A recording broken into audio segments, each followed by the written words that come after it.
Well, our speaker today is very well known to most of us. He's visited Dorset Humanists many times. In the past, he helped us to celebrate our 20th anniversary, which was 5 years ago. We're now in our 25th anniversary year. And Jonathan, on our 20th anniversary, gave us a performance of secular poetry. And the book is here, actually. And Jonathan has written numerous books, lots of them here to purchase. Good afternoon. Many of them completely demolish the claims of Christianity, or certainly the claims of Christian apologists, those people who are always trying to persuade millions of people of the claims of Christianity. So his latest tour de force is called The Resurrection, a critical examination, and Jonathan is here to tell us all about it. So please give him a very warm welcome.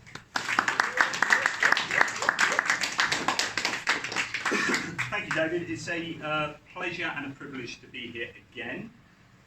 Just a few caveats to begin with. This is the first face-to-face talk I've given since I had stem cell therapy for primary progressive multiple sclerosis in Russia, and I had my immune system control deleted and rebooted.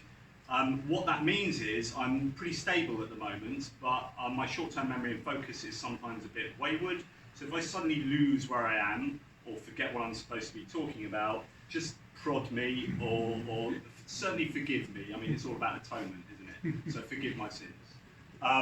So I will do my very best.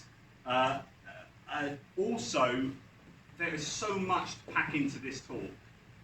I couldn't get this down to I've got it down to an hour, and I know an hour's a bit long, so I am going to rattle on. Please interrupt and ask questions, and if it gets a bit warm, I can cut it short, and we can leave the end bit to the Q&A, whatever. As long as you guys are comfortable, that's the main thing. So hopefully that's all right. Right, what is the origin of my writing this book on the resurrection? Well, in 2012, I wrote a book on the Nativity, which I've spoken to you about, some of you may have come, that looked at the intersection of Jesus' life and his nativity, his birth, with history.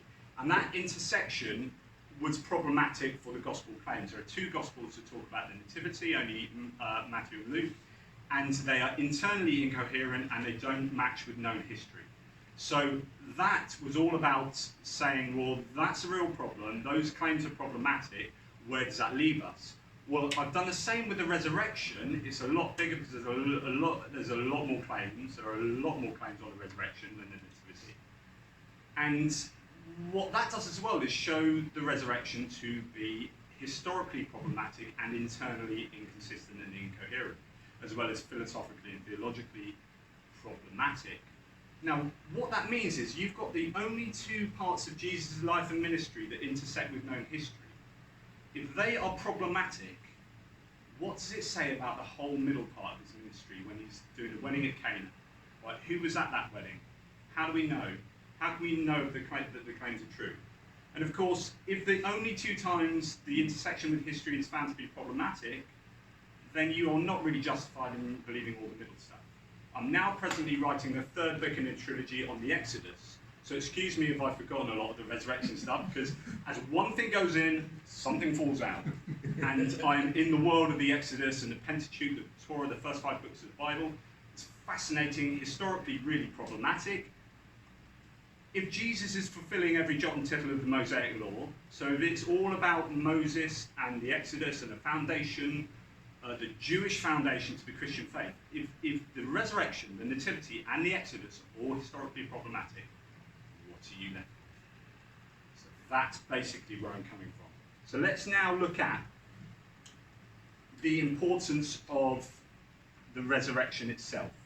So here we have Paul, who is the earliest source of the Christian claims that we have after the death of Jesus. And he says, now Christ is preached that he has been raised from the dead. How do some among you say that there is no resurrection of the dead? Interesting, because he's already admitting some people are denying the resurrection here. So that's fascinating. But if there is no resurrection of the dead, not even Christ has been raised, and if Christ has not been raised, then our preaching is in vain. Your faith also is in vain. Moreover, we are even found to be false witnesses of God, because we witnessed against God and he raised Christ, whom he did not raise, if in fact the dead are not raised, for if the dead are not raised, not even Christ has been raised, and if Christ has not been raised, quite repetitive, your faith is worthless, and you are still in your sins, then those who have fallen asleep in Christ have perished. If we have hoped in Christ in this life only, we are of all people most to be pitied. And there an extra D there. Full stop in the wrong place. So, the point being that Paul says the resurrection is super important. That's the point of that. Without the resurrection, Christianity, what's the point of Christ? He's just some guy doing miracles. And they were 10 a penny in those times. And in fact, even now, Sati Sai Baba in India has far greater number of people who attest to his miracles than Jesus did at the time. And yet we don't believe in them. So it's a really big problem. If you take away the resurrection, Christianity falls apart. And here's another just a Christian apologist website just saying, if the resurrection didn't happen, the Christian preaching is empty, Christ isn't who he said he was, the apostles were liars, those who died believing that died, in vain with no hope, blah, blah, blah, blah. Broad point is the resurrection is super important to Christianity. Without it, Christianity falls apart. Hopefully I can establish that very quickly and we can go on. Now, I wrote this book looking at the content of the Gospels, four Gospels and Paul. But I didn't need to. And I didn't need to because the resurrection doesn't make any sense if atonement doesn't make any sense and if the Holy Trinity doesn't make any sense. They don't make any sense. I didn't need to write this. What a waste of time. Turns out, some of you say, why did Jesus die? It's all about the atonement. He died for our sins. What does that mean? The reason it doesn't make sense is if you're God and you design and create all of humanity, and humanity happens to be imperfect so that they sin, which you designed and created, knowing that that would happen, and then you punish humanity with hell, for example, if you believe in that, then that's incoherent. Or if you reward them, that's incoherent because you designed it in and you knew about it anyway, and you designed it, created it. And then, if you are then demanding payment back to you for the imperfection of that which you have created, it's really bizarre. So here's an analogy. If I create a car, I design and create a car, and I know it's going to fail and kill people by crashing on the road, and I sell it to Phil. Phil takes that car, he says, thank you very much, buys it. 2 months later, I go back to Phil and say, you know that car that you've got, that I designed and created, I want you to pay me for the imperfections. It's up to you now to rebalance the books. I need to balance the books. Hand it over, Phil. Hand it over, Phil. I'll see you later, I'll get my bank details. In other words, atonement doesn't make any sense. So then if you're talking about, well, did the resurrection happen? Let's look at the Gospels. You say, hang on, the resurrection is about atonement.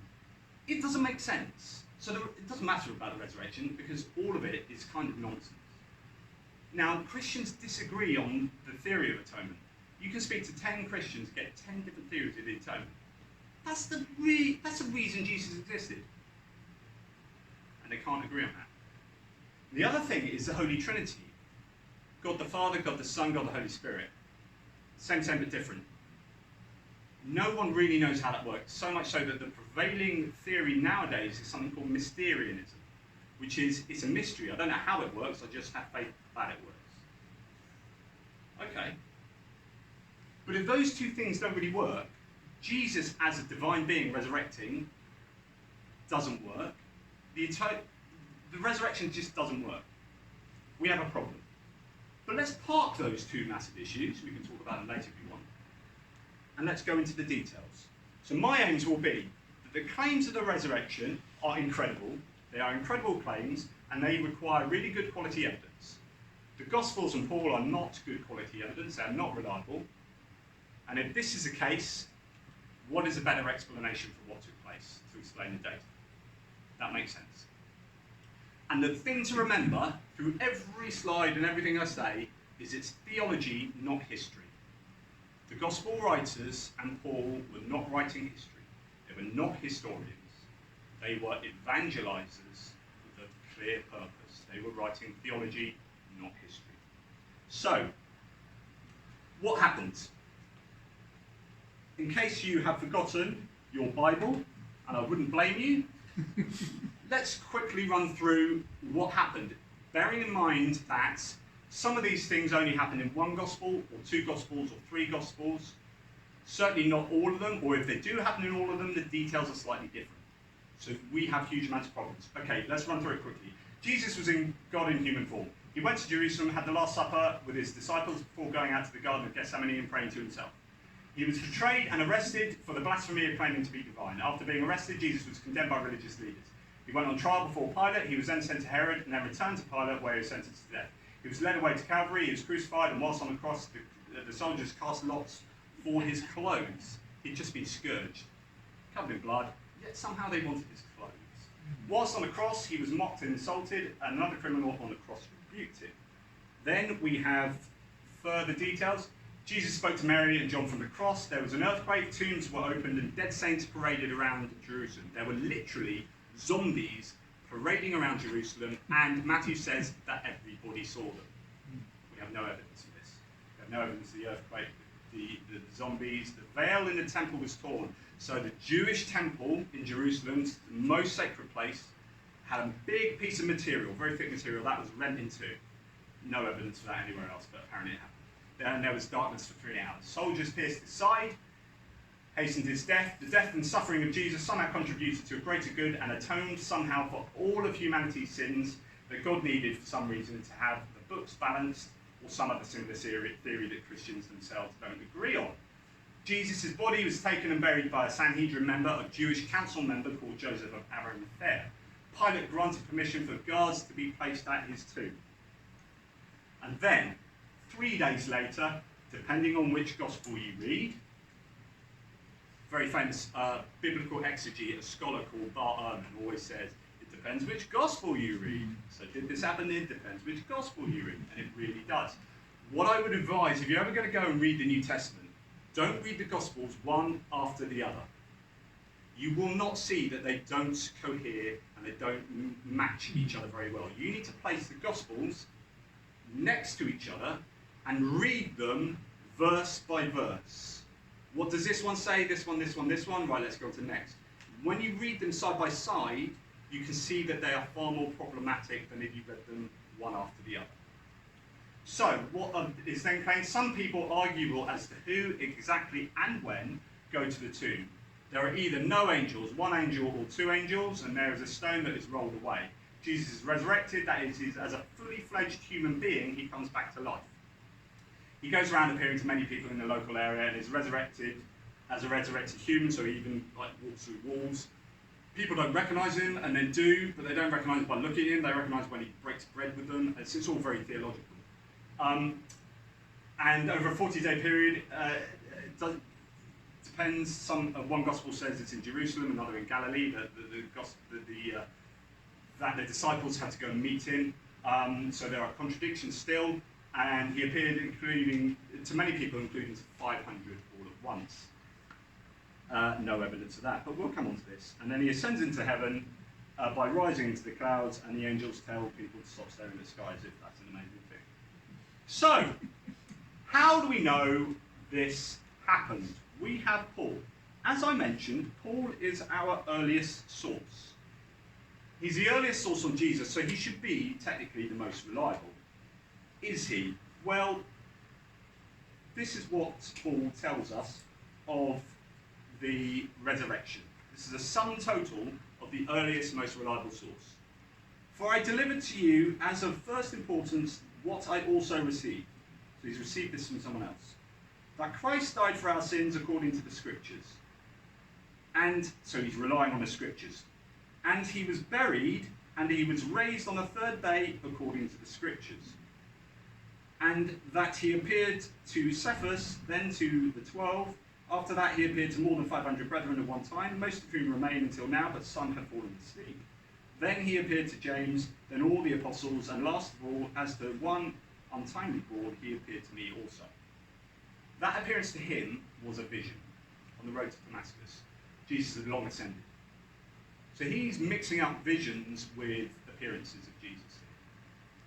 This excerpt is important and shows that Paul's main source was a personal revelation, not the most trustworthy of attestations. He doesn't mention evidence, refer to an empty tomb, talk of the testimony of doubting Thomas, for example, and didn't talk to any supposed eyewitnesses, or at least not that we can tell clearly.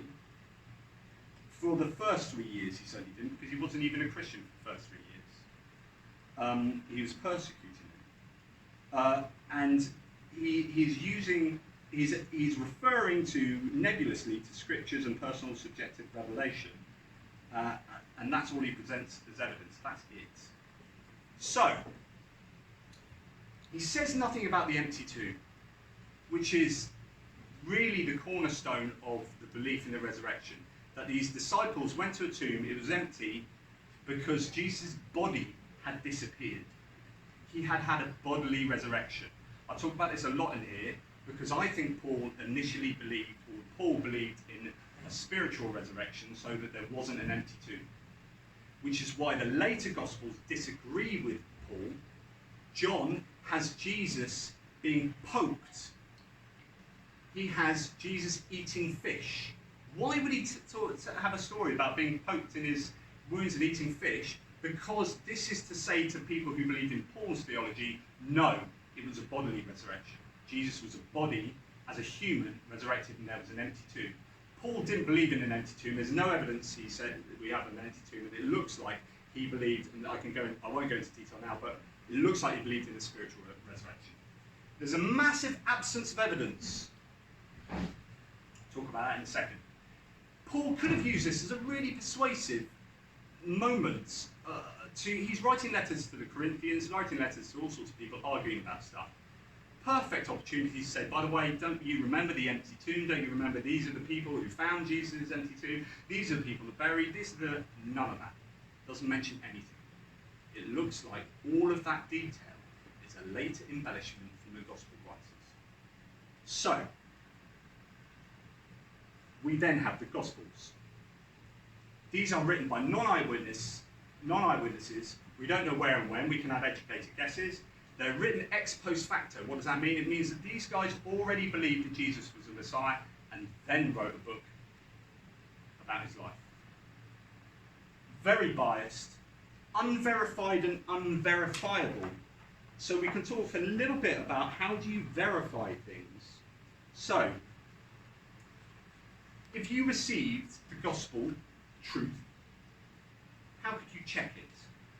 Travel was too expensive, very time-consuming, and oftentimes dangerous, whether on land or sea.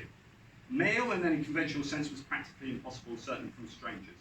Library access was incredibly limited and of little use to the potential Christian converts, and likely inaccessible. Given the near practical impossibility of foreign or distant travel from outside of Palestine, or even from far-off places within, this leaves us with localised fact-checking. The skills of interrogating were not known, let alone implemented, especially given the in-group secretive nature of the sect at the time. That's to say that they couldn't verify, and the evidence in the Gospels is that they didn't verify either. There are times in Acts in the New Testament where they say, this crazy thing happened, and the people they're talking to are like, okay. There's actually no desire to fact check. That's a very modern thing, fact check. They didn't verify stuff, and nor was it verifiable.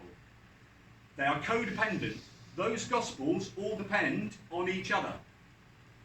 Mark came first, Matthew was based on Mark, Luke was arguably based on Matthew and Mark, or they were both based on Mark, and then John came later, and John was right out. John, writing much later, it's called the synoptic problems. Matthew, Mark, and Luke are three Gospels that all generally agree with each other. John, pretty different. Writing a lot later, he had a completely different theology, where he recognises, arguably, that Jesus was God. Matthew, Mark, and Luke, you can read them and read that Jesus was merely a Messiah, a Jewish Messiah. And actually that makes sense of a lot of the reading of those Gospels, to then see that John starts with, At first there was a word, the Logos. Jesus was a pre-existing divine being. The other Gospels arguably just see him as a man who was a Messiah, who was a very important man, the Son of God, which is a term to mean a very important, sort of divine, almost angelic figure. So, Mark is the earliest Gospel, and after Mark, I think 19 verse 9, it's added in. It's what's called an interpolation. So all the appearance accounts in Mark, all the stuff where Jesus appears to people, wasn't in there originally, which is why most Bibles now have that section in brackets. So it looks like that was just later added on by each Gospel embellishes the previous Gospel. Heaps of private conversations. You look in the Old Testament, you look in the New Testament. Any time you've got a book purporting to be history and having conversations in it, Pilate talking to Jesus in a private trial, who was there with the dictaphone? Who was writing it down with their slate and chisel? Hang on, repeat that bit, what was that? Oh, he spelt it. Let's start again. It's not going to have happened. So as soon as speech takes place in a book that purports to be history, alarm bells should be ringing. It's all over. The New Testament is almost entirely speech, which to me says that this is theology and not history. This is people writing theology. So, you hear this, I've just mentioned it. Absence of evidence is not evidence of absence. What that means is, I have no evidence that this hotel was open yesterday. Doesn't mean it wasn't open yesterday just because I have no evidence. Okay, fair enough. But in that situation, I could probably find out. I could find the evidence. There's no evidence for the earthquake, tombs opening, zombies parading around Jerusalem, darkness for 3 hours, and the veil being torn. No evidence outside of particularly one particular gospel. The Christian will come back and say, but absence of evidence, just because there is no evidence, doesn't mean it didn't happen. And I'll come back and say, no, that's rubbish. I originally had a ruder word than nonsense. I thought, I don't know you guys well enough. But that's rubbish. And the reason it's rubbish is that when you expect there to be evidence, if I said to you, yesterday in Bournemouth, there was an earthquake of a 7.5 Richter scale earthquake, and you all said to me, you should all say to me, well, where's the evidence? I'd say, just because there's no evidence doesn't mean it didn't happen. You would say, hang on, there should be buildings knocked down, there should be news reports going on. I should have felt it. My friends should have been phoning me saying, there's an earthquake. Are you all right? If there's nothing, that is evidence that I am talking rubbish. So when you expect evidence, absence of evidence is actually pretty fatal.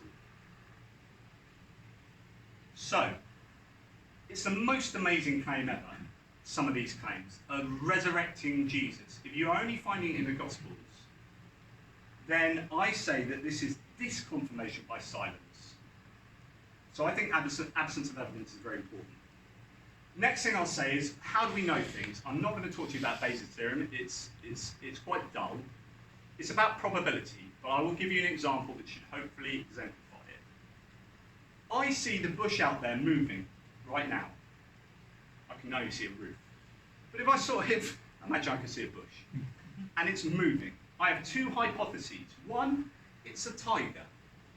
Two, it's the wind. We have our background knowledge. What do we know about the world? We know that tigers don't exist in Britain, apart from in circuses or zoos. So when I see bushes move, it's more often the wind than not. So that my background knowledge and what's called my prior probability, so every time I've seen a bush move before around here, it's been the wind. Taking that into account, the hypothesis it's a tiger is really, really unlikely. Hypothesis it's the wind is very likely. The only thing that makes the tiger hypothesis more likely is if I pile shed loads of evidence on there. Yesterday, there was a tiger that escaped from Bournemouth Zoo. You don't have to, do you? Tiger escaped from Bournemouth Zoo. Two, I saw an orange and black shadow thing by the bush. Three other people saw that as well. Now my hypothesis that it's a tiger is a slightly more reasonable. When I pile on loads of evidence, my prior probability of something being very, very unlikely, suddenly it's more rational to believe that. Another way to explain this. I have a dog. There you go, whoop-de-doo. All of you are going, okay, brilliant, what's the next thing you're going to say? In other words, you believe that without me having to give you evidence. You take that on my verbal testimony. I'm telling you I've got a dog, job done, thanks. But, if I say, in the book I go through like 6 different levels, but I'm going straight to level 6 here. I've got a dog, he lives in a bath, and he's got a pet fire-breathing dragon on his shoulder, and he's got a skunk who's dancing with a live unicorn. And every Tuesday they fly to the moon and back singing Rule Britannia. Right. That claim, the prior probability of that being true is exceptionally low. So in order for that to be, for you guys to rationally believe that, you need a shed load of evidence. In fact, I would go even further than that to say that you probably need to see it for yourself. I think that even if you were shown a video, you would say that's been doctored. That's CGI. Bear this in mind. This is what Carl Sagan said. Extraordinary claims require extraordinary evidence. This is 100% true. If you say something that's incredibly unlikely, for me to believe that as being true, I would need to have very good evidence. So the question is, if a God in human form becomes the Jewish Messiah and is crucified and 3 days later resurrects to life again, and there's an earthquake, zombies hang around, there's darkness, the veil is torn, and he appears to loads of people doing further miracles, disappearing through walls. And this is all recounted in only a few Gospels. Those Gospels better be good evidence. To overcome the low prior probability of that being true, that evidence has to be phenomenally good. There is no way around that. So the question is, are the Gospel accounts extraordinarily good evidence? Remember, they are all based on each other. They are not verified. They are written by people with an agenda. In writing, we talk about audience, purpose, and form. Audience is who you're writing for, who you're talking to. Your purpose is what you're aiming to do in communicating. And that defines how you do your writing and what content you put in there. That's how to write. For the gospel writers, audience. Broadly, let's take Matthew. Audience, Jewish people. Purpose, convince them that Jesus is the Messiah. This is a persuasive piece of writing. So the form is, write the Gospel of Matthew, where I am going to be pulling on Old Testament stories and Jewish customs that you will go, tick, tick, tick, tick, tick, brilliant, I'm now a Christian. I now believe that Jesus is the Messiah. Thank you very much. And he's done his job. These guys were not historians. And the evidence should be excellent. Are they the best sources? I've talked about all of that. I've talked about the verifiability. They're all codependent. No one names their sources. We know from historians at the time, Thucydides, Polybius, Arian, all these ancient historians, they were rubbish. They talked about miraculous stuff, and we go, well, that's not true. We're happy to do that with these histories. Well, they were histories. But they were written with known biases and agendas. Why is it that when Christians come to the gospel, they say, no, every word is true. It's all true. They are using double standards. So they are written in different countries at different times. These are really problematic sources. I'm going to rush on. An analogy here is, you remember David Koresh from the Waco cult? Who remembers? Yeah? So imagine I'm his biggest fan, but it's 40 years later, 20 years time from now. I am converted to David Koreshianism. I live in a different country. I have no access to the telephone, to the internet. I can't check any of the facts that I'm given about David Koresh. I then, after deciding that he's a Messiah, I then write a book on his life. With the sole purpose of convincing you that he's a Messiah. Now, would you think that book that I wrote 40 years later would be a really reliable source for the claims of David Koresh? And I hope you would agree that it wouldn't. And these are what the Gospels are. Okay? I've never met David Koresh. The Gospel writers have never met Jesus. This we know. I mean, Luke admits it straight off in the beginning of his Gospel. So they're not eyewitnesses. And yet we're supposed to believe the Gospel truth of what they say. And the problem is, with the resurrection accounts, they are littered with contradictions. How many women went to the tomb? You don't need to read this, just to know that these are some of the contradictions. How many women went to the tomb? How did they get to the tomb? What did the woman see? What was said? Did Jesus appear to the woman? Which disciples went to the tomb? Did the disciples believe the reports of the woman? How many disciples did Jesus appear to first? Where were the disciples told to go? And where did Jesus ascend into heaven? All of these have different answers.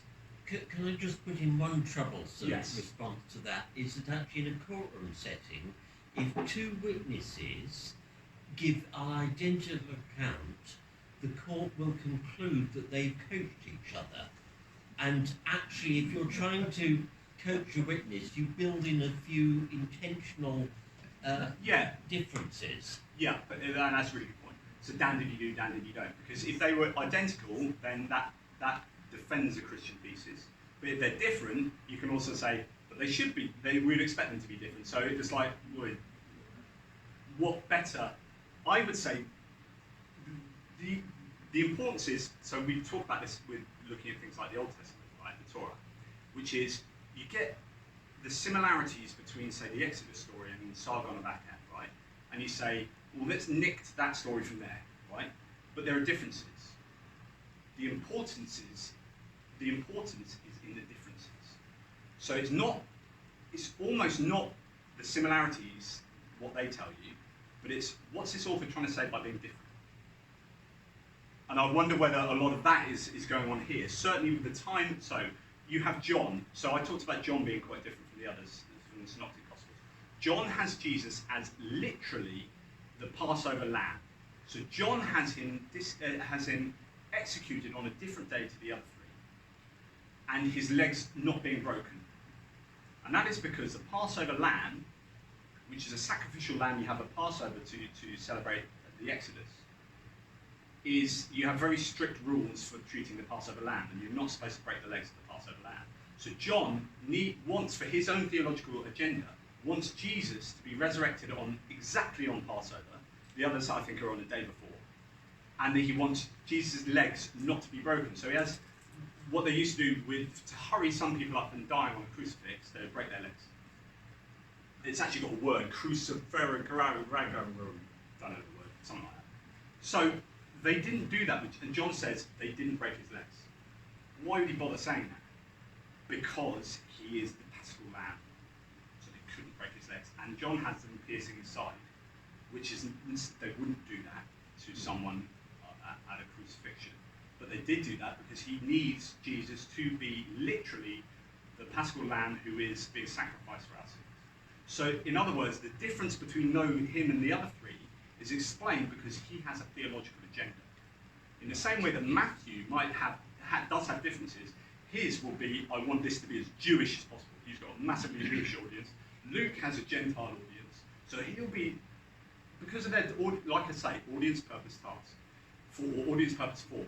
So the form of all their writing is slightly different because they all have different objectives. Slightly different objectives. I hope that goes some way to answer. Yes, it does. And there are still loads of flat out disagreements. I'm going to just, because I don't want to keep you too long, loads of contradictions. More contradictions, more contradictions. Was Mary Magdalene filled with joy, or was she crying? Did she recognise Jesus? Yes or no? It depends which gospel you read. Okay, where did Jesus tell the disciples to meet him? Galilee or Jerusalem? And so on and so forth. So loads of differences. Again, I mentioned Saturday's sidebar, but I just think it's an interesting. Here's a guru in India whose miracles are far better attested. You've got videos of some of them. I mean, I don't believe them. And the interesting thing is the Christian doesn't believe them either. So the Christians don't believe Saturday's sidebar, even though his miracles are better attested and he has more followers than Jesus at the same time. So if they don't believe him and give those rational reasons for not believing in his miracles, we can all apply that to Jesus. But there's double standards going on. So, here's, I think, a fascinating point of issue for the truth of the Gospels. Joseph of Arimathea, the guy that takes Jesus down from the cross and buries him in the tomb, empty tomb, or it becomes empty. And it is empty before. Now, his account is embellished in each successive Gospel. You should read all the Gospels and just go to the Joseph of Arimathea bit. Key words change. He becomes more and more embellished. And in fact, in the non-canonical Gospels, he even ends up going to Glastonbury and doing weird and wonderful things. And the people who put the Bible together drew a line down here and said, well, these ones are nuts. We're not including them. It didn't quite work like that. But there was this kind of line of these are far more implausible, so we're not going to include them. I would shift that line way down here. None of them are plausible. You've just gone down there. You like the 4 Gospels, and that's why. Anyway, Joseph of Arimathea. No such place that we know of. It's a city. No evidence of Arimathea ever existing. Not on any map, not in any records, nowhere. It likely means best disciple. So a lexical analysis of words by Richard Carrier shows that Arimathea seems to mean best disciple. So it's Joseph from best disciple town. And the reason for this is because it's a motif used a lot in the New Testament called reversal of expectation, which means that we expected the disciples to be awesome and do all these wonderful things, and they end up bungling a load, doubting Jesus, and then running away. Who is it that came and got Jesus off the cross and gave him an honourable burial? It's a Sanhedrin Jewish council member. Hang on, he's not supposed to be supporting Jesus. Reversal of expectation. Where did he come from? Best disciple town. He's the best disciple, not those other disciples. He's, whoa. That's what that is telling you. So, he increases embellishment. The Sanhedrin wouldn't have allowed Joseph of Arimathea his request. Jesus has done the worst thing. This is the worst crime you could be done for. This kind of treason and blasphemy, right? He should be given. They went to at great lengths to put him on trial and sentence him to death. They wouldn't do all of this during the Passover time, and then someone says, "Oh, you know that Jesus you've just done all that crazy stuff with, and you've sentenced him to death, and he's now dead. Can I bury him honourably?" And they go, "Yeah, go for it." And Pilate goes, "Yeah, I'm a nice guy, go for it." This wouldn't have happened. So, it also looks like it's Homer's Iliad. Priam, the character of Priam in that looks like Joseph of Arimathea is fulfilling that, but I won't go to that. This is also very convenient. The Gospels were written after 70 CE. So they could say anything about Sanhedrin members, and you couldn't check it because Jerusalem was sacked in 70 CE, and all the records were destroyed. In fact, large parts of Jerusalem were destroyed, and large parts of Jerusalem were deserted. There's absolutely no way of verifying the things that the Gospel writers were saying. That's really convenient. And he randomly had an empty tomb ready to put someone in. Now, criminal dead bodies were exceptionally poisonous in a sense. They defiled literally the ground that they were buried in. So you couldn't bury a criminal next to a righteous person. And in fact, that tomb would then have been defiled. So that wouldn't have happened. Jews, and with loads of evidence, we've got the Mishnah tractates, and loads of Jewish writing that tells us lots about this. Very clear. Interesting, Acts later says, and when they had fulfilled all that was written of him, they took him down from the tree and placed him in the tomb. It's not even one person, it's then somebody they. It's a bit of a contradiction there. And it looks like this is a fulfillment of Isaiah 53. His grave was assigned with wicked men, he had people beside him, yet he was with a rich man in his death. So Joseph of Arimathea, clearly in the text says he's rich and prominent. Why would they bother saying he's rich man? Because he had done no violence. So it looks like Joseph of Arimathea is just fulfilling an agenda. And this happens all over the shop. The entirety of the resurrection accounts are rewriting Old Testament verses. What happened is Jesus died. His followers were, oh my goodness, what's going on here? I wasn't expecting this.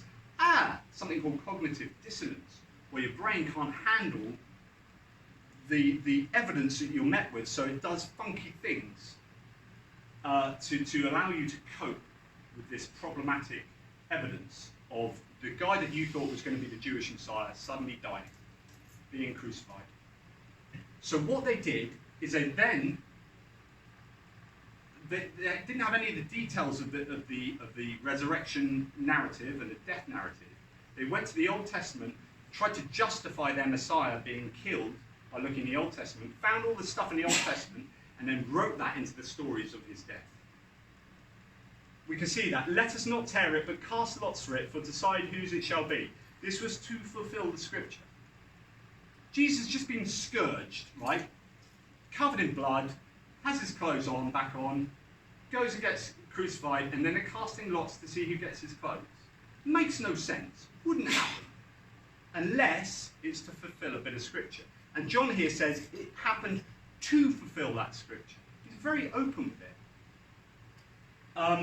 Over here, so the soldiers came and broke the legs of the first man and the other who was crucified with him, and they were coming to Jesus. When they saw that he was already dead, they did not break his legs. How fortuitous that Jesus was already dead. He died early. They didn't need to break his legs. That's lucky, because John wants him to be the Passover lamb. And all this is so that, basically, telling you the truth so that you may also believe. This is him persuading you as the audience to his point of view. Psalm 22, another one they've gone back into the Old Testament to take out of context. For dogs have surrounded me, a band of evildoers has encompassed me. They pierced my hands and my feet. Actually, that's a poor translation taken from the Greek Bible, which the Gospel writers are using. In the Hebrew, that pierced is actually pinned down like a lion. So actually, it's even less, it makes less sense. I can count all my bones, then bones not broken. They look, they stare at me. They divide my garments among them, and for my clothing they cast lots. So this is all happening. These bits of the resurrection narrative are happening to fulfill these Old Testament scriptures, which weren't even really prophecies. And if they were prophesying something that happened hundreds of years before. They are just taken out of context and slapped onto Jesus. Again, we have other ones. But he was pierced for our offences, for he was crushed for our wrongdoings. The punishment for our well-being was laid upon him, and by his wounds we are healed. Blah, blah, blah, blah, blah, blah. And all of this sort of stuff comes together to create this resurrection narrative. Now, this is the big one. If you're going to take anything else from this, if you're going to take anything from this talk, this is the one. Yom Kippur is a Jewish ritual for atonement. What happened in Yom Kippur is they had two goats. They took one goat and they let it free. And they took another goat and they sacrificed it in a particular way. And they put a scarlet band on it, on thorns, and they ritually sacrifice it. And that atones for the sins in the Jewish custom. What does this look like? Barabbas was the prisoner that was suddenly let free, no reason. It's never happened before. That whole thing where Pilate lets a prisoner go free never would have happened. Why does that happen? Yom Kippur is why it happened. He's the sacrificial, he's the scapegoat, he's allowed to go free. It's where we get scapegoat from. And what are the other similarities? With two goats, one is free, one is sacrificed. Jewish custom of mocking the scapegoat. Jesus was mocked on the cross. Scarlet wool tied around the goat's head, a scarlet band placed among thorns. Matthew changes a purple robe that Jesus wears to a scarlet one. Why did Matthew do that? The difference is because he was Yom Kippur. And this is what I find fascinating. So John Dominic Crossing is a biblical scholar. He says that basically, this is really my talk could be put into this paragraph. He said the passion narrative happened in 3 stages. P1, the historical passion, Jesus was killed. And that's probably all that really happened. Jesus was executed. Number 2, the prophetic passion. That's like, what's his followers, how do they understand this? Is this a kind of prophecy? Number 3, the narrative passion. Now let's write this down into a story. So, how did it look? During P1, Jesus was crucified, but his earliest followers knew none of the details of the execution. P2, Jesus' disciples interpreted the meaning of his death in light of the Old Testament. But they did so without reference to the particular details of the Passion events. In other words, they made stuff up. During P3, his followers organised a complex array of scriptural proof texts into a coherent and sequential narrative, refining and augmenting the story with historical detail. That is how the resurrection narrative was created. I think John Dominic Crossan sums that up. It's not his words, there's someone else summing Crossan's work up. But I think that's absolutely right. An example of this is a trial. Trial of Jesus. Trials couldn't take place in the evening, couldn't take place on the Sabbath or other Jewish feast days. They couldn't take place in a private home. You couldn't convict a man without a witness. You could not convict a man. You could not without any charge, which is what Luke has it as. One could not execute a man without a death sentence, which is again what happens. Death sentences could not be pronounced until at least a day after the interrogation, to name but a few of the illegal trial issues. If the arrest was after the Passover meal, the 15th day of Nisan, then the people arresting would not be carrying weapons on a feast day, and Peter was also illegally carrying a weapon, but very strict on their rules.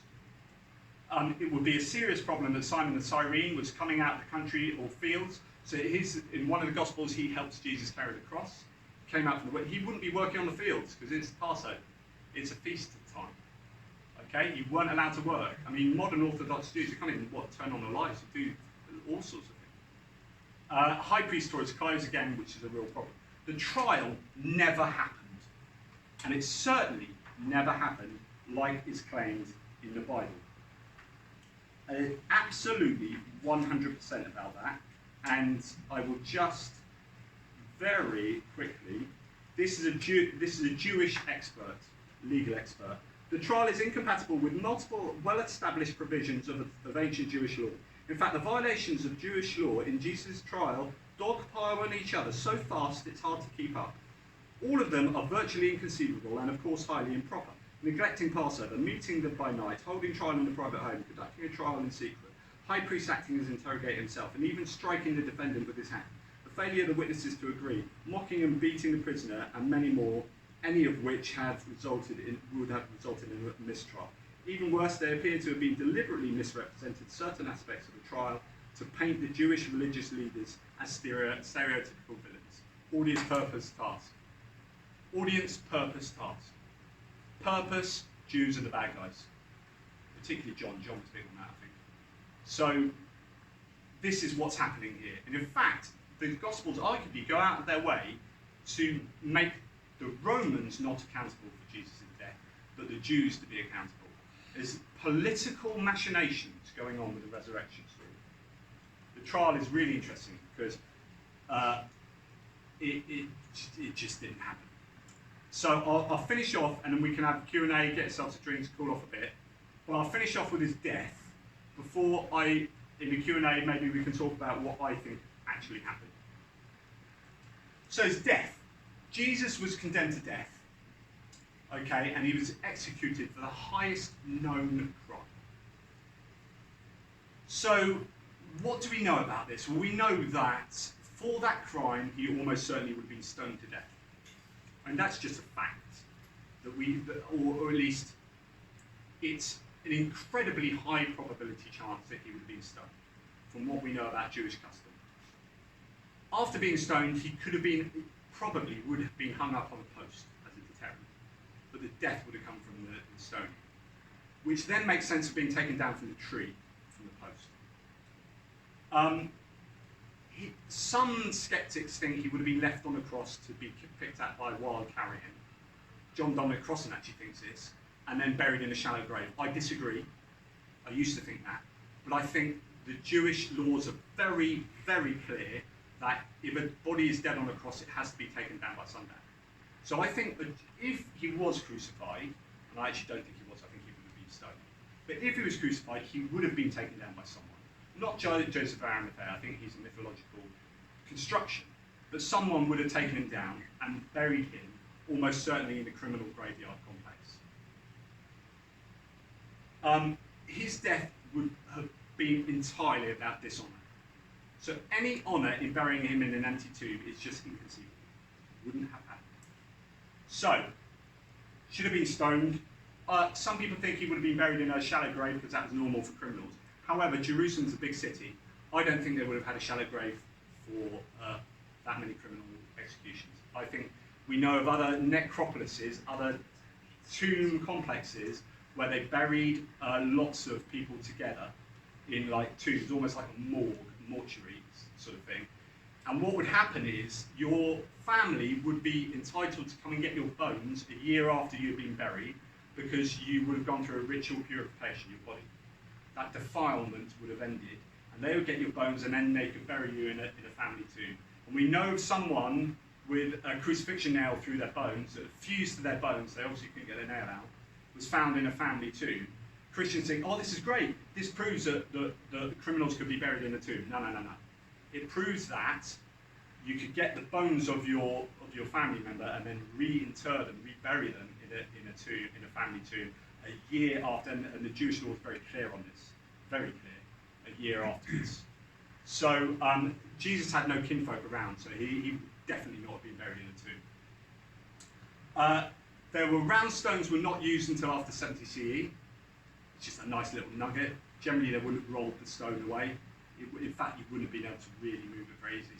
Especially, and I don't want to be sexist, but the women that go to the tomb to re-embalm the body that's already been embalmed, they wouldn't have been able to move that stone. Almost certainly. Not depending on which gospel you read, if it's one or two women, certainly would have had a problem. The tomb was not venerated. If God had died in human form, and you knew where God was buried, sure as heck you would get strings of Christian visitors going there now like this, because you get that now. They now say they found the tomb. Constantine's mother, Helena, Emperor Constantine, found the empty tomb of Jesus. Didn't. It's just some other tomb. But it's now a site of veneration. Why wasn't this one? You could argue Jerusalem was destroyed. That's the best argument to defend that. So, essentially, before I talk about, in fact, this is going to be the very last thing I say. If you've got time for one more nugget, I'll give you one quick nugget. Matthew has this one story. He's the only guy that has it. It's the guards at the tomb. None of the other Gospels have this. He has two guards at the tomb because the chief priests were worried that the disciples could steal the body. So they could fake the resurrection. So they go to Pilate and say, can we have permission to have two guards at the tomb? Pilate says yes. Jesus then rises and the guards witness him resurrecting. Now remember, that's going to be the most amazing thing you will ever will have seen. So rather than believe in Jesus and go, I've just seen God, to literally come to life, they go back to their bosses and say, we just seen a resurrection. The priests then bribe them, here's a couple of shekels, keep quiet about it, don't tell anyone, and they go away. And it's all very convenient. And Matthew claims to this day that Jews report that the body was stolen. Now, this is the true part. Jews would have done this. Jews definitely would have said, it's natural. The Christians would be going, come and believe in our religion, Jesus resurrected. And they'll be like, how do you know? There's an empty tomb. Well, we come on to how that works. So, how did it work? Well, you can imagine the conversation. Christian, Jesus resurrected from his tomb. Jew, no he didn't. Anyway, how do you know his body didn't get stolen? It's a more probable explanation. Because there were guards outside the tomb on the assistance of the Pharisees? Okay, but what if the guards were asleep? They weren't. Well, how do you know? Because we know they saw it. But why didn't they tell anyone? Why is this not known everywhere, since this is the resurrection of the Messiah? Because the guards told their superiors and were bribed to keep silent and then disappeared. That's suspiciously convenient. And actually, the guards at the tomb is quite a problematic story. Generally, Matthew, most critical scholars, or all critical scholars go, that didn't happen. It looks entirely like what it is, which is a counter-argument against a Jewish counter-argument. Christians claim Jesus resurrected. Jews said, no, he didn't, his body was stolen. That's much more likely. Christians said, Rubbish, there were guards at the tomb. Now, that's all fair enough, and I think that's an interesting, to me that's not debatable. What makes that particularly interesting is that Matthew wrote in about 85 CE. Mark arguably wrote sometime in the 70s. You have 1 to 2 decades where that story of the guards didn't exist. It's not in Mark. What this looks like is Mark was the first person to come up with the story of the empty tomb. It took a decade for Jews to go, and it took Matthew to write the counter-argument to that. What this looks like, again, is that Paul didn't have an empty tomb thesis. The first time we hear about the empty tomb came from Mark. Then we had a gap to Matthew, and Matthew is dealing with the counter-arguments that Jews had to the original story of Mark. Absolutely, that's what happened, in my opinion. So that gap tells me an awful lot about the genesis of the resurrection narratives and stories.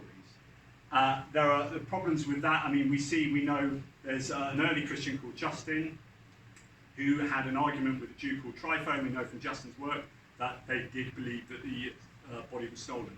And I would say now, to you right now, it's a far more plausible explanation of the data than believing the Christian story. But we can talk about that during the Q&A, which is what I think happened, and what are the naturalistic explanations for the data. Does that make sense? Do any of you have any question? Well, do you all want to get a drink and chill out and get some air? Yeah. Thank you for indulging me in what was actually a bit of a rat-a-tat. I don't normally do that. I normally invite questions, but there's just so much, and I've cut out about 80% of that. And that was tough, because there's some good stuff. Just before the questions, I know I've just spoken at you for an hour, and I'm just going to continue to do that for a few more minutes. So the question is, right, okay, so I don't believe that, but is it still the most probable explanation of the data of the gospel claims? So we have competing, what are the competing alternative hypotheses that hopefully have more rational justification? Well, I'm going to see if my legs work particularly well. I'm going to sit around here. Well, I would first of all say that almost anything is more probable. And this is some Christians don't like that because it says, well, you can say anything and you think it's almost more probable.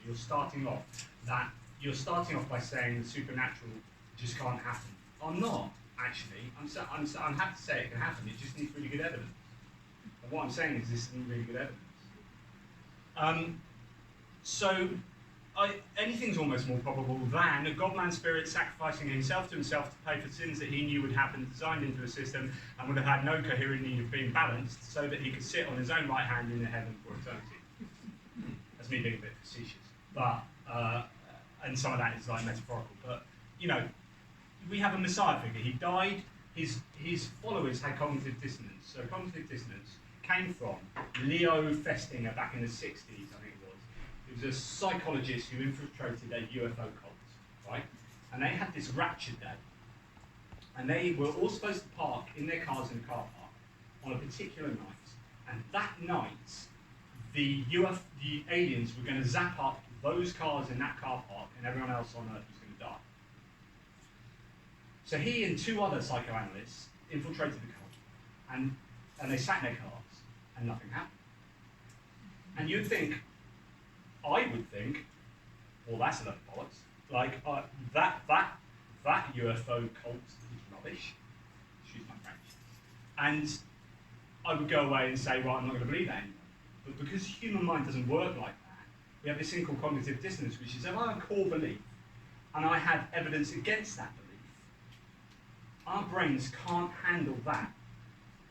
That needs to happen, or that needs to happen, or that needs to happen. So young Earth creationists will say, fossil record, devil put it there. Okay, well they can exist there. Fair enough, that's how you do that. You know, with the UFO cults, what happened is they went away a couple of them left the cult, almost all of them stayed, and they got even more fervent. And they said, we got the date wrong. We just got the date wrong. So they then went away to their books or whatever they were getting their information from, and they came up with another date, and it didn't happen again. And then they had to re-harmonise that data again. But again, they end up often becoming more fervent because you've invested that time and effort, and that psychological investment, you either had to say, I was wrong, and I've wasted my time and effort, and if you don't like doing that, then you have to continue to hold that view. In whatever way possible, you continue to hold that view. And that's so important. Cognitive dissonance underwrites so much of human behaviour. It's hugely important. Here, the disciples were following this guy around. He was supposedly doing miracles. Classic, there were loads of people doing this. Simon Bar Kokhba, loads of different people at the time doing these different kind of miracle itinerant preaching stuff. Jesus did this. He's the Messiah, he's the Messiah, he's the Messiah, he's the Messiah. He gets executed. Ah! Right, let's think about this, guys. Let's go back. Let's talk about it. So we get together. This is me imagining what happened. They get together. They talk through what happened. How do we just... Let's go back to the Torah. Let's go back to the Tanakh, the Jewish Bible. How can we find in here someone who is a Messiah figure who dies? Where can we find sacrificial lambs?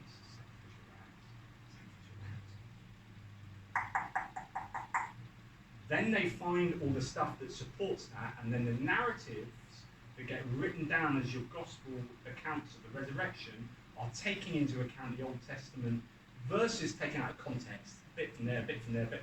I can read Sherlock Holmes and predict my life. Like if I take a sentence from there and a sentence from there, a sentence from there, I could probably make the words Jonathan Pearce if I took the letters from there. You know? So they're taking certain parts of the Old Testament, they're applying it to Jesus and rewriting it. So, I think that's what happened. Bart Ehrman said, he doesn't know, but he says the tomb wasn't empty. He says a few disciples removed the body, they get caught. He says this is an explanation. I don't believe it's necessarily true, but it's more probable. So they remove the body from the tomb because they want to, he's their Messiah. For some reason, the disciples remove the body. They get caught by some guards and they all get killed. No one else knows where they are. The tomb's now empty. There you go, empty tomb. And from there you get hallucinations. We know that 13% of people hallucinate stuff about dead people. That's 13% of you. When you start going back and looking at more suspicious, more supernatural cultures, it goes up to about 50%. In other words, hallucinations are 10 a penny. Visions, those kind of things. I didn't like the idea of visions in an alternative naturalistic hypothesis. I thought it was a bit of a cop-out. When I started looking into the data, it's actually really prevalent. So, what do I think happened? Actually, this is what I think happened, but I'm going to tell you, I'm just going to read here because actually it sums up both I think it's one of two things that happened, but it's more likely one than the other. Number one, Jesus was stoned and or crucified and was buried in a graveyard reserved for criminals, in this case fit for a treasonous criminal. He may have been taken down from the cross early as it was a holy day and his followers did not know precisely where he was buried. There was no empty tomb narrative. So in other words, he was just crucified, buried in a criminal's graveyard and everything else was made up. I actually think that's the most likely explanation. But if you really want to have an empty tomb in there, this is much more likely. Jesus was crucified and, due to it being a holy day, was taken down by a pious Jew. Not Joseph of Arimathea, as he was almost certainly a legendary embellishment, but perhaps someone who presented as a kernel of the myth of Joseph of Arimathea. So some pious Jew who then becomes, in the stories being retold, Joseph of Arimathea, Joseph of the best disciple town. His body was temporarily stored in a tomb of which the followers knew the location. The body was then removed from the tomb to be buried, so it might have been rushed just before sunset, needed to get it down before the Passover started, but then the next day, let's get that body into a proper burial site for criminals. So we rushed it into this tomb, and we're going to move it to a criminal's burial site. However, the body being removed, the disciples didn't know that it was then removed. So they then go back to that tomb, thinking that's where he's buried. They knew he's buried there. He's not there now, it's empty. you've got an empty tomb. From there, you get hallucinations, stories being told, retold, telephone game, or Chinese whispers as it's known as in England, in Britain. Goes on, and you get embellishment after embellishment until you get the Gospel of John, who packages it all up in very neat theological terms. So that would be my two pieces, or two hypotheses that are far more likely than the Christian one. Which is to say, you could have a woman go to the wrong tomb, stolen the body, swoon theory. Swoon theory is that Jesus actually passed out, they thought he was dead, they took him down, he was actually alive. I don't believe that. It's improbable. It's still more probable than the Christian thesis. And that's what you've got to remember. And actually quite a few people historically have believed in swoon theory. There are all these, that should say twin theories, that Jesus was actually a twin. One of his twins was, one of them was crucified, the other one was alive. Hey guys! Did you die? No! It's unlikely. And in fact, there are a bunch of different sort of names of some theories. The basic idea is that there are loads of theories of how those stories came about. But the naturalistic hypotheses are almost certainly more probable than the Christian thought story. Sorry, that was the ending to my talk. Do you have any questions? That was a cheat, wasn't it? Can I confess to utter ignorance about history of Palestine, and not us, or have heard of Palestine, but not a lot of knowledge at that time. What group of people had a vested interest in starting up this new religion? I've always been puzzled by this. It's a really interesting question. So you could ask that about any religion that ever starts ever. But And what was the brain feeling that they made to want something else? I can understand what happened to Muslim religion. They wanted competition with the Christian. So these guys were Jews. So the first thing to remember is that Christianity is in a sense Jewish. Yeah. Jesus was a Jew. If it existed. If he existed, slightly different place, and I can come on to that. So Jesus was a Jew, his followers are Jews. This is a type of Judaism. In fact, I would argue that his early followers just thought he was a Messiah. Jews believe in a Messiah. They believe that there will be a Messiah figure that comes. They generally used to think, there are different theories about the Messiah, but the prevailing one is that he would be some kind of militaristic leader that would come and free, like, the promised land from, say, the Romans or whatever. Jesus wasn't that kind of Messiah, and he was killed. So they had to go away. The cognitive dissonance, they were Jews who thought he was a Messiah. They were Jesus followers, but they were Jews. Then they had to go and reassess. And they came back and created this new offshoot of Judaism called Christianity, where initially he was the Messiah, but he was a dying Messiah. Then that transferred later into he wasn't the Messiah. He was a very naughty boy. He wasn't the Messiah, sorry, then Monty Python. He wasn't the Messiah, he was actually God. And God incarnated himself in human form in order to sacrifice himself to pay back the sins of humanity, even though he designed them in the first place. Yeah, that's that problem. So that's how I think it happened. So you think there was a group of Jews who wanted a different way? No, they just thought he was a Messiah. So you think there was a Jesus, and therefore... So I think, so there are two, in skeptical circles, there are two positions. In fact, you can use myself and David as examples here. So I am what's called a Jesus historicist. I think Jesus existed as a human being. I'm not sold on it, I'm about 60-40. I think that Jesus provided a kernel of truth behind all the myths. But I think what you learn in the Bible is so far removed from the original Jesus, who would have just been an itinerant preacher. I think all we know that's true from the Bible is that Jesus was an itinerant preacher from Nazareth who died in Jerusalem, who was executed in Jerusalem. That's all you can know. Everything else is a myth. David thinks even that is a myth. He thinks the whole thing is made up from cloth.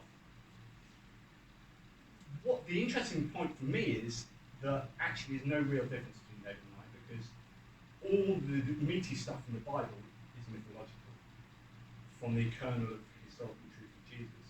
So that we actually agree on pretty much everything, apart from there wasn't this original Jesus at the beginning who was just a bloke. Is that fair? There is one difference in the sense that the way you're putting this, the probable, what happened.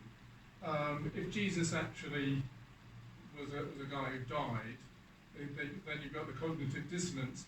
An evangelical Christian is going to say, oh well, if they knew all of this stuff was a lie, how did Christianity get going? So that's a great point. I would disagree that they thought it was a lie. They're rationalising. They still believe he's a Messiah. Yeah. But they're rationalising. But he's a different Messiah now. He's a dying Messiah. So it's not that they suddenly went, Jesus is a lie. Let's make up some stuff.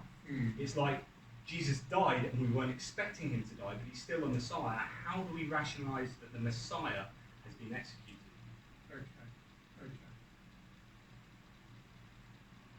Yes. Can I say something about the historical background? Yes. The situation at that time, the Romans were in control of the country.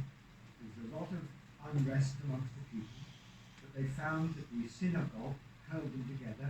There were other groups that were held together, and therefore, when this itinerant teacher Jesus came on scene, offering them some way of making sense of it, they were all attracted to him. Those particular groups were attracted to him. And it went on from there.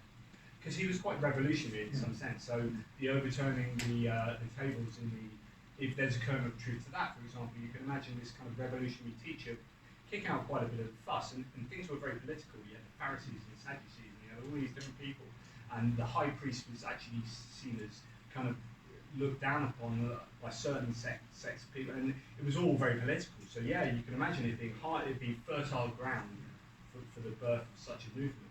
Well, people were not very happy with the situation. Therefore, they were looking for situations which would help them to live with that situation. And interestingly, a slight side note that you reminded me, I used to think that Jesus would be left on the cross, like I said before. And then I changed my mind to the fact that he was actually probably taken down. And even though that's against Roman rules, the Romans, all the rest of the Roman Empire would have left people on the cross for like 3 days as a deterrent. Why didn't they do that in this area? Why did they allow the Jews? So actually there's quite a lot of precedents to say that the Romans allowed the Jews their own religious exceptions to keep them sweet.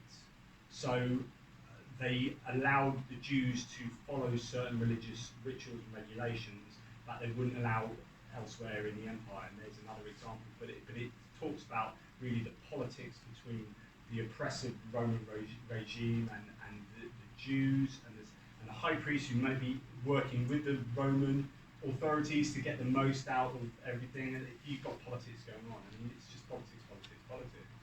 And out of which comes under new movements. Now, you talked about other people, like Simon Bar Kokhba, who was another early Jewish religious leader who didn't become a Jesus figure, but perhaps could have done. So the question is, what is it about Jesus that was successful? What was it about his movement or his cult or his followers that meant his sect was successful? But Simon Bar Kokhba, you were saying, what were they looking for Jesus? Actually, there were other people as well, Simon Bar Kokhba and other leaders and movers and shakers, but they didn't stand the test of time. So there was something about the Jesus movement that succeeded, whether it was logistical and political, or whether it was some kind of content of what Jesus said to people, or his message is up. Any other questions? Yes? Yes, I'm still slightly puzzled as to where things change. You're saying obviously there wasn't a resurrection, and that the disciples knew that the tomb had been. I'm saying I don't. The body had been stolen or something. I'm saying I don't know. That actually, I favour that there wasn't a tomb at all. Actually, and I think the whole tomb thing was invented. We don't have it because I know you came in a little bit later, didn't you? I'm sorry. So, no, don't apologise. But at the very beginning, I think that you may have missed a bit. I talked about Paul, who's our earliest source for the Jesus claims, and in the New Testament, doesn't mention the empty tomb at all. So in his letters to the Corinthians and to all the Philippians and blah blah blah, he doesn't mention the empty tomb. He doesn't mention the people who buried blah blah blah. I think that narrative didn't exist and first came along with Mark, who was the first person to mention the empty tomb. So I think that developed as a later way of explaining the whole Jesus messiahship and explaining a resurrection. Now, so therefore, I think Jesus wasn't put in the tomb. He was stoned to death and was buried in the criminal's graveyard. everything came out of that. But if you were to really press me and say, actually, I really think the tomb did exist, I could say, okay, he was buried in a tomb. If you're going to press me on this, yeah, he was buried in the tomb, but because he's a criminal and that would defile the tomb, they'd want to get him out there as soon as possible. So as soon as the festivity of Passover was over, because it was you couldn't go out at night at Passover, right? You weren't literally allowed out of your houses. There's all sorts of very strict rules for Passover, which are broken routinely by the claims in the Gospels. But if someone wanted to take him off the cross and get him buried by sunset, which is a rule, then put him in a tomb and then say, but we need to get him out there because he's a criminal, he's defiling the tomb, bury him in the criminal's graveyard the next morning, or as soon as we can. Then you could have the Christian followers going, he was buried in that tomb, he's not there now. It's because they'd taken him out and put him somewhere else. But they didn't know that, and they think he's risen. So that could be a really good reason why the idea of resurrection suddenly came about. You've also got to remember that all Jews believed in a general resurrection as well. So as part of the Jewish faith is that all humans will resurrect. So the Christian Jesus resurrecting fits into that mold. Are there any other questions? Or have I exhausted you? Do you think the early Christians were mostly inspired by their hallucinations of a risen Jesus, or their reinterpretation by going back to the Old Testament, or just a combination of? It's impossible to say. I think all those are really interesting questions, and what I suppose the best you can do is look at other examples in human history of people hallucinating and religious hallucinations and all sorts happening. There are loads of.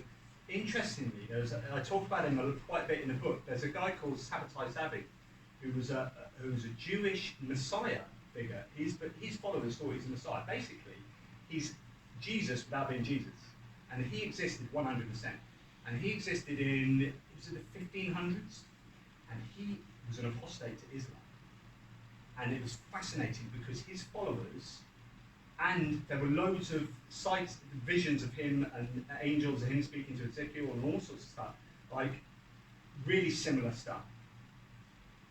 His followers then went through cognitive dissonance when he went across to Islam, and it's like, oh wow, this is you can learn so much about Jesus by looking at Sabbatai Zabi. I advise anyone to look into it, and I think that you can look back in history and find out examples of this happening, and then say, well, what's most likely would have happened to Jesus? But I don't think you can know. But it's all about hypotheses, and hypotheses being probable.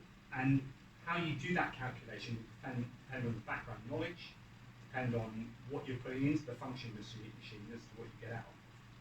But I think it's likely that you would have had hallucinations and then a lot of trawling through the Old Testament, combined with storytelling, combined with the politics of a cult, of a sect, people vying for authority. You can see that between Paul and James, isn't it? Or no, Paul and Peter. Thank you. Had arguments about what should happen with Christianity. Paul basically wanting to jettison some of the Jewish circumcision and things like that. So this is why it's important for John that Jesus is the Paschal Lamb, because what he's saying, what John's really saying, is that, do you know all these Jewish things? We don't need to do them. You don't need to get the end of your penis cut off. You don't need to eat these certain things. You don't need to do that. You don't need to have a Passover lamb on this particular, because Jesus was a Passover lamb. So when I say that it's theology, not history, it's really important, because actually you start understanding what their objectives were in saying what they said. It's not just trying to validate it in Jewish terms to a Jewish audience, but it's also saying this is a new form of Judaism, where we don't. If you're trying to speak to Gentiles, people across Europe, right, in the Roman Empire, they say, hey, no, I've got this really cool cult, this really cool sect, come join. And you're like, oh yeah, it sounds really good. What do I have to do? And I have to say, well, you have to cut the end of your penis off, right? And then you have to do. You're going to go, oh yeah, hang on a second, right? I was with you with like Jesus being the cool Messiah. But although I'm joking, this is deadly serious, right? Because this is what Paul had to contend with. This is why they jettisoned. I think they had conversations literally about circumcision in the letters from Paul and stuff, saying, do you know what? let's not have this. This ain't gonna cut the mustard with Gentiles. We're not going to attract people. So there's a lot of politics going on with the content of the religious ideas and theology, as well as philosophy and history. Could you just give us an oversight of the Matthew, Mark, Luke and John thing? Did they all know each other? Did they live around the same time? Did they read each other's work? And just put a timeline about that, or whether they, when they were around. So, no, they didn't know each other. We can make educated guesses about all of this. Basically, Mark was the first. It's called Markan priority. So most people generally believe Mark was the first. Writing sometime, there's argument as to whether he wrote before the fall of Jerusalem in 70 CE or after the fall. Some of the stuff in the Gospels is a metaphor for the fall of Jerusalem. So there's a lot of stuff that really they're talking about the destruction of Jerusalem. It's such a massive thing. The temple got destroyed. That's huge. So if you read it in that light, so Mark was, I would say, was written around just after 70 CE, and then you have Matthew. There's arguments. There are so many different theories as to whether Matthew and Luke depended on Mark, and then there's this other document called Q, which doesn't exist anymore. That Matthew and Luke both used Mark and Q and then wrote their own Gospels, or Matthew wrote first and Luke was later and used Matthew and Mark and Q, or some people now saying Q didn't exist, it was just Matthew, and I'm not really in a position to say, but I think Q probably didn't exist. Mark was first, I think Matthew was second, and I think there's good theory to say that Luke came later, so Matthew was maybe 85 CE. Luke, there's now good evidence from some of the latest scholars to say that Luke used a historian called Josephus, who's writing around 100. So actually Luke's arguably being pushed back because they're saying it definitely looks like Luke knew Josephus, and there's some borrowing there. And then John was later, definitely in the hundreds, 120, 105 to 120. Bearing in mind Jesus died in about 30 CE. So you've got a distance of about 40 years to the very first. Now that's a generation of people. And for John, that's going to be 70 to 90 years. He wouldn't have known any of the disciples. Some Christian scholars will say, no, it's rubbish, they were all eyewitnesses. Richard Balcomb's written a book called The Eyewitnesses of Jesus or something. Christians will say anything that supports their worldview. You could argue the same with me. I will say anything that supports my worldview. I like to not think that, but if you look at what the general consensus is of scholars at the moment, Mark 70, Matthew 85, Luke after that, John in the hundreds. Just to follow on from that, also, of course, with the whenever they were originally written by whoever by, of course, we didn't have the printing press for about 700 years, so of course they have then been rewritten and rewritten and rewritten. And I would imagine every time somebody else rewrote, they thought, oh, maybe there were 20 people at that picnic. Oh no, maybe there were 40 people at that picnic. Oh, maybe there were... The fish never gets smaller. Yeah, that's right. The fish never gets smaller. Remember that. So you will always get exaggeration. You will never get getting smaller. So things will always get bigger. Feeding the 5,000 with 7 loaves. I bet that was... In my book, I talk about the appearance of the 500 could be a mistranslation of Pentecost, and it could be so that could not happen. I've got the reason I brought this up is because sorry, my legs are a bit funky. Here's a nice little sort of diagram showing, how certain people things are in all three. This guy has a bit of this, bit of that. This guy has a bit of this, bit of that. Yada yada yada. There are lots of different theories, and of course John doesn't even feature there because John's right out. I think you first, and then yourself. Oh, sorry, you're first. Yeah, No, I don't mind. I didn't know what you say. I was just wondering, the other Gospels that never made it into the Bible, in the end, are they all thought to be of a later date than any of these? So none of them are... Yeah, although there is some crossover. As you get into the later Gospels, there are some theories that some of the non-canonical Gospels might be around that time as well. And they do say some interesting things about burial of Jesus. So I think, is it the Gospel of James? Talks about being buried in earth, in a shallow grave. So that's really interesting. So if that was at the time something that people thought, it's not just me saying, oh, he's probably buried in a shallow grave or in a tomb, in a grave, criminal's graveyard tomb complex.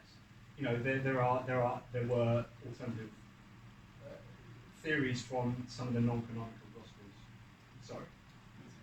The last time I read Josephus, famous Jewish historian, who wrote about 900 AD. I use that's abbreviation AD. Last time I read it, I didn't seem to recall any reference to either Christianity or Jesus in Josephus. So please correct me if I'm wrong. Yeah, you are, and not. So Christians use Josephus an awful lot, and they say, so when you say what's the evidence of Jesus, they say Josephus, as well as Tacitus, I think, as well. But it turns out the quote in Josephus doesn't really tell you anything about Christ. It tells you that Christians existed. Yeah. And actually it's called the Testimonium Flavianum, because Josephus was called Flavius Josephus. So Testimonium Flavianum means just Josephus' testimony, really. And the Testimonium Flavianum is this bit that had so much, it's only a short patch of text, but it's had so much analysis done to it. Most critical scholars think it's an interpolation. So Christian authors at the time who were copying and copying and copying. So there are two kinds of alterations. There's a mistake and there's the intentional one, right? Would have intentionally been putting things in, and it's thought that is an intentional interpolation because it uses language that Josephus wouldn't have used, and it couches things in ways, and it doesn't actually fit into the flow, blah, blah, blah. So whether you believe that's an interpolation or not, depends on whether you would say Josephus included. But certainly doesn't include anything of religious or theological content with regard to Jesus. And the same with Tacitus and any other of the early historical sources. The most you can take away from it is basically there were Christians, and arguably there were Christians who were persecuted. And yes, as far as we're aware, and Josephus doesn't mention this, the Christians did not participate, presumably because their numbers were relatively small at the time, 100 AD. They did not actively participate in the Jewish war which Josephus writes about. Josephus wrote about an awful lot of stuff. So he wrote about, in the Jewish war, he wrote the Antiquities, he wrote, in fact I used him quite a lot in my talk on the Nativity, because he tells us a lot about history in general at that time and who was ruling Judea, and where it says that there was a census in here at the time of Quirinius, and then he said Herod was alive. Matthew said Jesus was born at the time of Herod. Luke says Jesus was born at the time of the Quirinius census. That happened in 6 CE. Herod died in 4 BCE. How's there this 10-year gap? Jesus couldn't have been born at the time of Herod and the census. It's impossible. So Josephus is one, but the point is that Josephus writes about a load of stuff. Some of it, the stuff that he writes about close to him, is quite accurate. So when he starts talking about stuff to do in the Old Testament times, like he does write some history of like Moses and stuff, that's pretty well out. So the further you get away from Josephus, the more kind of reliable. But he's a really interesting source. Oh yeah. Really interesting. We are going to give you a short exam on all of this. Have we done school day? Okay. Maybe one more question, and then I think we need to. And short answers. Okay. And then I'll keep really short. Angela. Well, this isn't actually a question, but I'm quite interested in anybody here who used to saw Beyond the Fringe in the 60s. One of the little scenes in there reminds me of cognitive dissonance. There are 4 young men, and they go and sit on a hill one afternoon, and they believe that the world is going to end that afternoon. So they're just sitting, waiting for the end of the world. We don't know why they believe it or not. And then it comes to about 6 or 7 o'clock, and they say, "Oh well, okay, same time tomorrow." yeah, nice. Thank you. We've heard about Josephus, as a sort of high-level source, but were there more detailed sources, contemporary sources like court records or census records, or were they all lost? They were all lost in the destruction of Jerusalem, and this is why it's really convenient. You know, it's almost as if the gospel writers, I mean, I'm not saying they did this, but I can imagine they did, just go, I can say what I like, I can say what I like. I mean, there's no way of verifying, and nor did it seem that people did verify, because actually they weren't fact-checking. We take that for granted, the fact that we're skeptical about everything. Yeah. Because we are able to fact-check as part of our culture, and we're slightly suspicious of all sorts, but in those days, not so much. And I hope I'm not misrepresenting you in saying that you put across the naturalistic explanation. Yes. Theologians would be in the supernatural. Yes. Have you ever been in a situation where there's been this debate between? Yes, I talk about it in my book. You do? Because I'd love to talk at length about this, maybe we could do some more. Right, but basically, when you go back to Bayes' theorem, one of the things you put into your theorem is your background knowledge, which is how I understand the world to work. The theologian would say to me, well, that's rubbish. You're in your background knowledge of the world, you're saying that the supernatural doesn't happen.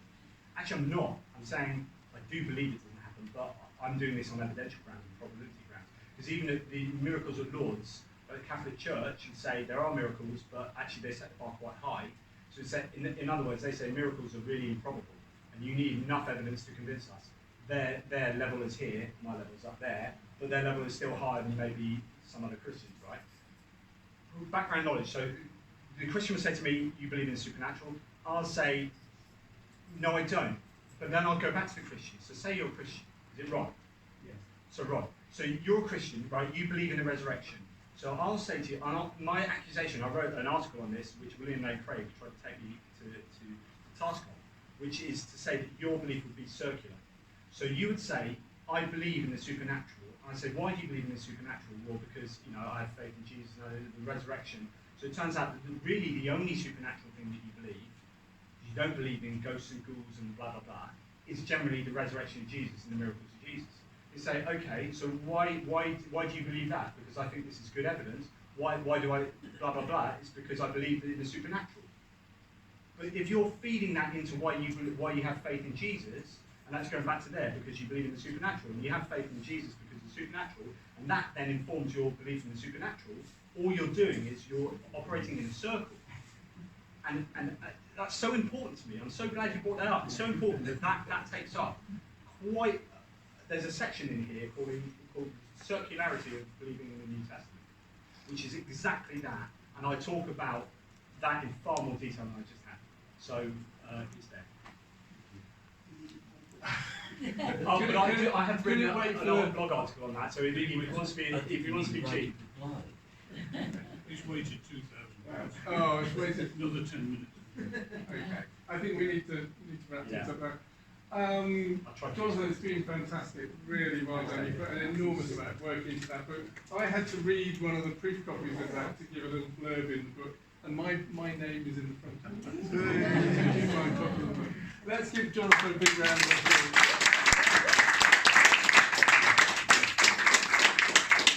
My MS brain seemed to hold on.